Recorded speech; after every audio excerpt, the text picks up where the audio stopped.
சரியா நம்ம பஸ் ஸ்டாண்ட்ல இருந்து, அதாவது இப்போ புதுசா இருக்கிற பஸ் ஸ்டாண்ட், அதாவது வந்து குணசிங்கப்புறையில இருந்து பஸ் ஸ்டாண்ட்ல இருந்து அப்படியே நேரா பாத்தீங்கன்னு சொன்னா வலதுகை பக்கம் ஒரு கத்தாமரம் தெரியுது. அப்படியே அந்த கத்தாமரம் நடு பக்கத்துலயே, அதுக்கு பக்கத்துலயே ரோட் ஒன்று இருக்கு. இந்த ரோட் நெடு போனோம்னா சரி, இந்த ரோட் தான் பாருங்க. இந்த மரம் அதோட சேர்த்து இந்த ரோட் டேஸ் பிளஸ். ஒரு நாள்லேயே நம்மளோட வேலையை முடிச்சுட்டு போகிறதுக்கு நம்ம கொழம்புக்கு வாரத்துக்கு ஒரு தேவை ஒன்று இருக்கும்.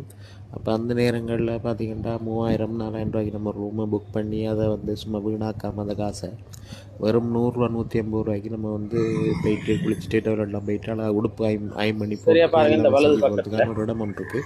அதை நம்ம பார்ப்போம் இந்த வீடியோவில். குளிக்கும் கிணறு இந்த ரோட் இருக்குது. இந்த அங்கேயும் ஒன்று இருக்குது.